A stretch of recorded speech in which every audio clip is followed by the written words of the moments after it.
c'est là on a organisé aussi, c'était à l'occasion des journées internationales de la radio à faveur des enfants. Le club RFI Kisangani a organisé aussi une descente sur terrain, surtout dans des écoles de la ville de Kisangani, pour sensibiliser les enfants, les élèves, surtout les élèves de l'école primaire, l'utilité de suivre la radio, les rôles que la radio est en train de jouer dans la société. Mais il y a aussi d'autres activités qu'on a organisées, des émissions de débat, mais aussi des rencontres. Quels sont les thèmes que vous abordez dans ces débats, Patrick?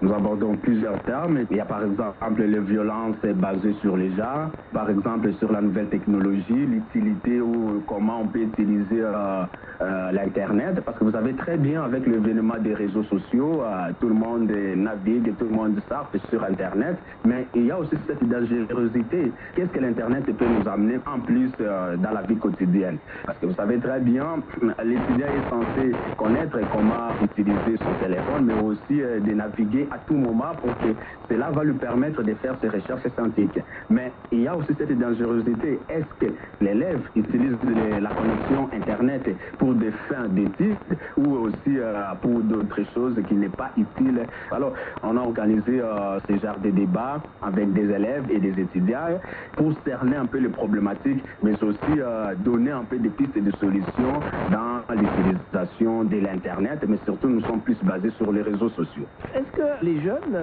la population répond vraiment à ces débats que vous organisez? Oui, après avoir organisé ces débats, aujourd'hui je vous informe que nous avons plus de 4000 personnes qui sont abonnées à notre page Facebook. C'est-à-dire que les gens nous ont suivis et puis ils ont répondu favorablement à notre demande, mais aussi comment est-ce qu'ils peuvent utiliser l'Internet. Parce qu'aujourd'hui, on peut être informé. Vous savez très bien que dans notre pays, nous avons ce sérieux problème d'électricité. Alors aujourd'hui, avec l'Internet, on peut suivre l'actualité. J'ai dit déjà, par exemple, un grand merci à la RFI. Grâce à la page Facebook de la RFI, nous sommes informés à temps réel. Donc, grâce à des pages Facebook, au moins on est informé. Et puis, nous sommes satisfaits parce que le nombre de personnes qui sont maintenant abonnées dans notre page Facebook ont augmenté. Ça c'est la réussite. Mais on continue toujours de sensibiliser. Alors, pour organiser ces débats, Patrick, vous faites appel à des intervenants. Ce sont des intervenants du club ou bien c'est des intervenants extérieurs, des gens, des spécialistes qui maîtrisent les sujets? On parle des spécialistes, mais ces spécialistes, je salue par exemple le professeur Billy Boulakonga, je salue le docteur Sébastien Etongo qui nous accompagnent. Ce sont des spécialistes, mais qui sont aussi des membres de l'Alliance française. À chaque fois que nous les invitons dans nos activités, qu'est-ce que nous faisons? Après avoir organisé les activités, on essaie de leur parler du club RFI. Et du coup, ils sont séduits et j'ai les réels de vous informer. Tous ces spécialistes sont maintenant membres du club RFI Kisangani. Ah ben c'est une très bonne chose hein, de voir que bon, les gens s'intéressent au club RFI et apportent leur contribution. En tout cas, c'est une bonne chose. Nous les encourageons. Patrick, il y a une chose aussi que vous faites au sein du club, l'audiovisuel, la vidéo, les films. Vous vous intéressez aussi à ces activités? On s'intéresse à ça, beaucoup même. Et il y a un membre du club RFI qui a participé au concours hip-hop.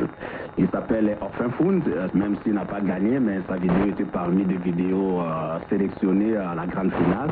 Je le salue. Et moi aussi, comme président du club RFI, on organise pas même des productions audiovisuelles. Et actuellement, nous sommes sur un projet de tournage d'un nouveau film documentaire qui s'intitule Les Retours de Lumumba dans la ville de Kisangani. Mais avant cela, nous avons aussi d'autres films que nous avons déjà produit, la pastorale dans la diocèse de Kisangani pendant le Covid-19, la voix de la Chopo sur les rapports mapping. On a eu aussi à monter plusieurs spots de sensibilisation par rapport au coronavirus, en rapport avec les changements climatiques. Nous avons eu à réaliser plusieurs spots publicitaires en rapport avec les changements climatiques, plusieurs spots publicitaires en rapport avec la lutte contre la pandémie du coronavirus. Et voilà, on s'intéresse un peu dans l'audiovisuel avec des moyens de bord. Alors, justement, vous avez réalisé un documentaire, La Voix de Chopo. Il s'agit de quoi? Ce film s'intitule La Voix de la Chopo sur les rapports mapping. En fait, c'est un film documentaire, c'est un court-métrage de 10 minutes. Dans ce film, j'ai voulu un peu montrer l'implication de la société civile dans les démarches pour faire lever sa voix par rapport à ces fameux rapports mapping. C'est le rapport des Nations Unies qui a documenté des crimes commis en République démocratique du Congo il y a de cela 25 ans. Vous savez que la République démocratique du Congo depuis l'indépendance est victime des atrocités, surtout dans sa partie est de la République démocratique du Congo. Et les Nations Unies a documenté tous ces crimes commis en République démocratique du Congo. Donc, dans ce rapport, les Nations Unies a documenté les acteurs qui ont concouru dans toutes ces atrocités à l'Est, mais pourquoi pas dans l'ensemble de la République démocratique du Congo. Parce qu'il y a aussi la province du Kasaï qui est aussi documentée dans ces rapports mapping, mais aussi la partie orientale, précisément dans la province de la Chopo, il y a aussi beaucoup de problèmes, par exemple avec la guerre des 6 jours où à l'époque j'avais été 6 ans. Voilà. Et je crois aussi que ces jours-ci, vous rencontrez aussi des autres clubs à Kinshasa. Oui, voilà, nous sommes, d'ailleurs j'ai profité pour dire un grand merci au président Roland, Alain, le président du club RFI Bukavu, mais aussi avant de rencontrer les autres membres du club RFI qui sont venus de Bukavu, le président du club RFI de Kinshasa. Il s'est fait aussi un petit coucou au président du club RFI Kampala, Thomas Mboussa, qui est un grand partenaire du club RFI Kisangani. Voilà, on a rencontré le membre des autres clubs, mais nous avons aussi des contacts avec les autres membres du club RFI, N'Djamena, Togo, Centrafrique. Voilà, c'est la synergie, c'est la famille. On essaie un peu d'échanger des idées. Le club RFI Kisangani en RDC qui travaille énormément, en tout cas très bien pour cette rencontre entre les clubs, des échanges, des partages. Ça prouve bien que c'est une grande famille, le club RFI. On vous remercie pour toutes ces initiatives. Le cousin du club. Club RFI Kisangani, nous allons passer à notre séquence Comment ça va la famille, cette grande famille, avec le cousin du club. Cette semaine, c'est Edgar Yula. Il est étudiant-chercheur de l'université de Kisangani, un jeune bien connu du club RFI puisqu'il est membre du club. Il a soutenu son mémoire sur la transition énergétique et celle de production de biodiesel à base d'huile de ricin, comme vous dites chez vous, Mbalika, connu sous le nom de Carapace en Guadeloupe et Masticri en Haïti, connu pour renforcer les cheveux et leur redonne brillance et souplesse dans cette région. Et notre ami, lui, dit qu'on peut produire du biodiesel à base de l'huile de ricin. On écoute l'interview que vous avez réalisée avec ce jeune chercheur. Je viens de la République démocratique du Congo, plus précisément dans la partie orientale, province de la Chopo, ville de Kisangani. Et présentement, je suis étudiant à l'université de Kisangani, faculté de gestion des ressources naturelles renouvelables, dans les départements d'aménagement des écosystèmes. Je suis également le coordonnateur de l'ONG Agissons efficacement pour l'environnement, mais aussi je suis le chef projet dans le club RFI Kisangani. Je commençais mes études primaires à Omfeyen, à Kisangani, pour aller obtenir mon diplôme d'État à l'Institut Bafouassende, dans le territoire de Bafouassende, province de la Chopo. Et là, je suis licencié en aménagement des écosystèmes dans l'université de Kisangani, la faculté de gestion des ressources naturelles renouvelables. Le 2 septembre 2020, vous avez présenté les résultats de vos recherches. Cette recherche a tourné autour de la transition énergétique ainsi de production de biodiesel à base de l'huile de ricin, communément appelée dans votre langue traditionnelle Mbalika. Pouvez-vous nous expliquer le bien fondé de votre recherche? Ça a été basé sur la contribution d'offrir une alternative au carburant fossile par la production du biocarburant à partir des huiles de ricin communis comme moyen d'adaptation au changement climatique. L'idée nous est venue par rapport au constat que nous observons. Il y a la crise énergétique, mais aussi il y a la crise climatique qui pousse les gens et nous qui sommes des chercheurs à réfléchir sur de nouvelles technologies pour arriver un peu à satisfaire nos besoins par rapport à la rareté de carburant fossile, mais aussi voir à quel niveau nous pouvons aussi trouver déjà des carburants un peu disponibles, même s'il n'y a pas de carburants fossiles dans notre ville de Kisangani, en particulier même de la RDC en général. Est-ce que votre travail a une partie des solutions au problème du changement climatique? La recherche vraiment est une solution vraiment durable par rapport à ces fameux problèmes de changement climatique, parce que si nous observons l'efficacité et l'efficience de biodiesel par rapport au carburant fossile, vous constaterez que nous, avec le biodiesel, nous parvenons à réduire à plus de 50% des gaz à effet de serre dans l'atmosphère. Et directement, ça c'est une meilleure transition énergétique que l'humanité pourrait s'en servir pour essayer peu de s'adapter à ces fameux problèmes de changement climatique. Avec la guerre en Ukraine, il y a la pénurie des énergies. Votre recherche serait-il une solution? Oui, pour ce qui concerne la guerre en Ukraine, il y a pénurie bien sûr des énergies dans le monde entier. Et cette étude est une solution vraiment idoine mais aussi indéfectible pour l'humanité tout entière.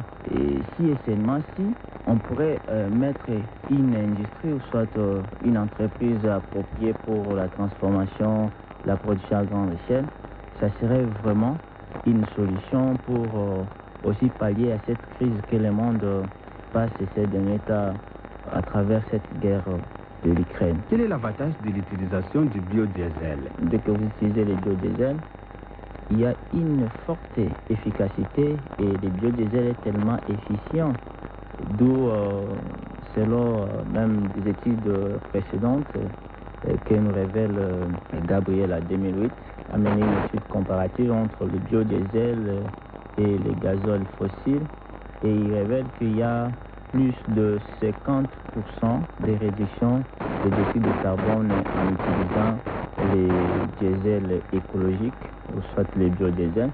Et voilà, pour moi, étant qu'un écologiste, je dirais que lorsqu'on utilise les biodiesels, c'est tellement avantageux pour d'abord les propriétaires des véhicules, mais aussi pour l'humanité, parce qu'on réduit la quantité en dioxyde de carbone dans l'atmosphère lors de la combustion de ces combustibles. Avez-vous un appel à lancer aux décideurs du monde qui, selon vous avez mentionné dans votre recherche, devaient s'imprégner des résultats de votre recherche et aux jeunes Africains qui veulent se lancer dans ce genre de recherche? La première des choses, je commencerai d'abord à lancer le message aux grands décideurs, surtout aux Occidentaux et voire même aux Européens. Comme ils ont dit que c'est l'Afrique qui reste un peu juste un lieu comme de refuge pour l'humanité, où il y a des accords qui se signent du jour le jour, pourvu que l'on trouve un peu de solutions durables pour ces fameux problèmes du changement climatique. Ainsi, nous lançons cet appel à tous ces décideurs de voir à quel niveau ils peuvent nous accompagner pour arriver à produire à grande échelle les biodiesels ici en République démocratique du Congo. Mais aussi, je signale à passant que lors de la défense, il y a eu aussi certains jeunes de ma contrée qui étaient venus me voir à quel niveau on peut organiser des conférences, des renforcements des capacités, voire même des formations sur la production des biodiesels. Et je vois qu'à mon humble avis, ça sera une très bonne chose si cette jeunesse prenait conscience de savoir déjà comment produire les biodiesels. Et aussi, si on a aussi les moyens, ça nous permettra également de faire même de tours en Afrique, conscientiser la jeunesse africaine et conscientiser également certaines institutions, soit la communauté locale et ainsi de suite. C'est ça le message que je devrais lancer par rapport à cette étude.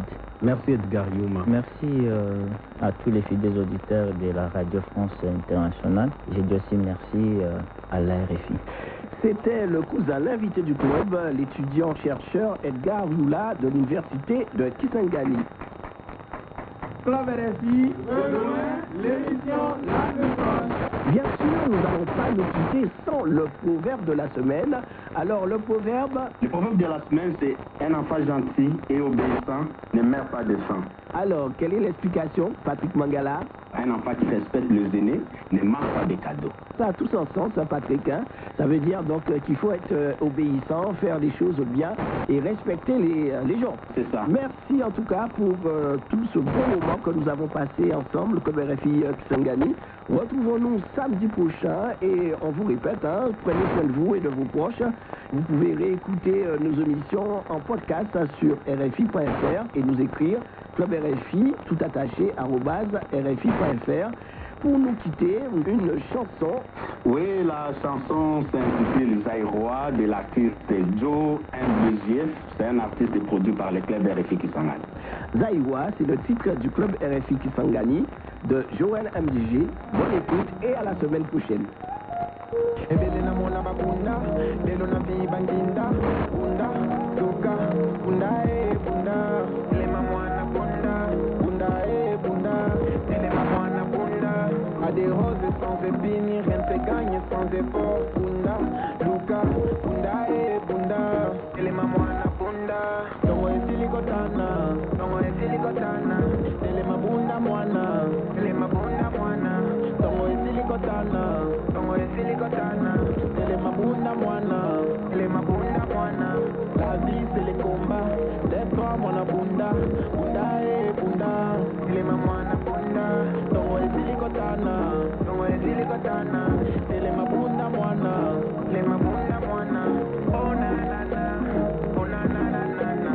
La vie est belle et bakutana mesa totana maboko banani bapesa zaï, la crise, chômage jamais la tête, misère jamais la tête, bunda, luka, jamais baisser les bras, trésor caché dedans, trésor partout, si bien au bout de là, oh na na na, oh na na na na na, gardez courage, braver l'esprit, la vie combat, jurer la nuit, cacher petit, rendre ma vie, bunda, luka, bunda bunda. Bobo G, CCB, Cornelis, Wizzy Light, bunda sango ya poto shamkazo basengo, mwana ya mama monike papa pakete, shanti wenda, bunda Elise Kambale, Eme Kamanda, Freddy Mokolo, Ila Losako, Théophile Molepelia, Jacques-Claude Mbinza, Père Chabo Fumo, Jadedie Ekanga, Junior Mokolo, Alfred Elomena, Tolia Mama Tokanga Motema, Merveille Ombe, Anissa Kapanga, Ezo Katungo, Deborah Mapele, oh na na na.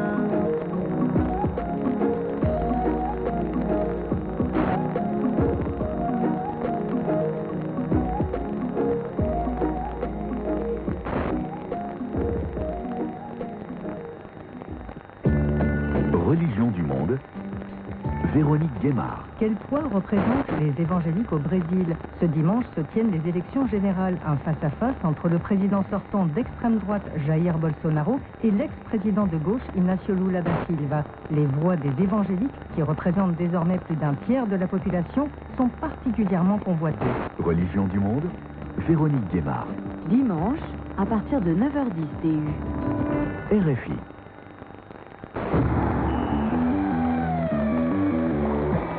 Mondial Sport sur RFI. Thomas de Saint-Léger. Bonsoir à toutes, bonsoir à tous. Au sommaire de Mondial Sport, ce soir du football, Patrice Motsepe et la CAF ont tranché, c'est non pour la Guinée, pas de CAN 2025 à organiser. Mais qui va récupérer le bébé? Martin Guess pour vous aiguiller. Il y a la CAN et puis le CHAN prévu l'an prochain en Algérie. Le tirage au sort a eu lieu aujourd'hui. Certains sont bien lotis, pour les autres, il reste les marabouts. Attention, sujet tabou. Pourtant, certains footballeurs ont bien recours aux mystiques pour préparer les compétitions. Reportage quelque part dans une forêt du Cameroun. On parlera aussi de Neymar, de nouveau au cœur d'une polémique sur le terrain politique, cette fois. D'André Franck Zambo-Anguissa, la tour de contrôle d'un Napoli de folie. De Joël Embiid, l'homme aux 3 passeports, camerounais, français et maintenant américain, sans oublier le cyclisme. Un sport où les Béninois rêvent enfin de briller. Mondial Sport avec un Fabrice Violet diminué mais au taquet. C'est parti.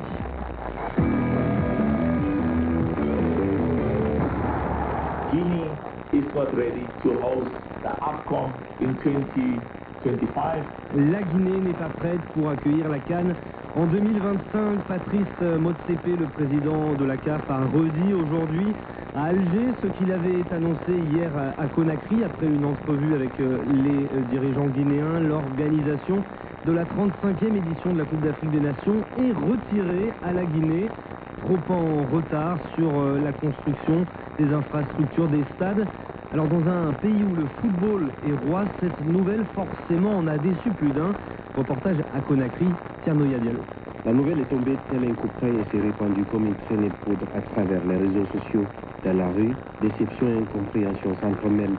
Les citoyens guinéens pour qui cette canne représentait énormément n'en reviennent pas. Je n'attendais pas et c'est une déception pour nous de rater cette occasion parce que ça allait vraiment économiquement décoller la Guinée. On allait être heureux. Organiser une canne, c'est vraiment fantastique parce que ça fait non seulement rentrer de l'argent au pays et puis ça pousse aussi à la réalisation de beaucoup d'infrastructures. C'était une grande opportunité pour la Guinée d'organiser pour la première fois une grande compétition de ce genre. Ça allait apporter beaucoup à la Guinée en termes de visibilité, en termes économiques. C'est une triste nouvelle pour nous, pour la Guinée. Au fait, je suis un peu déçu de la CAF, je ne sais pas pourquoi ils ont fait ça. C'est une opportunité au moins pour... Il y aura plusieurs personnes qui avaient envie de venir faire des découvertes en Guinée, parce que certains attendent seulement que la Guinée, mais en réalité on ne sait pas où se trouve la Guinée, ou bien qu'est-ce que la Guinée représente, ou bien qu'est-ce que ça représente. Madame Maria Massi est présidente du comité de normalisation de la Fédération guinéenne de football et membre de fait du COCAN. Elle était aux premières loges lorsque la décision de retirer la CAN à la Guinée a été annoncée.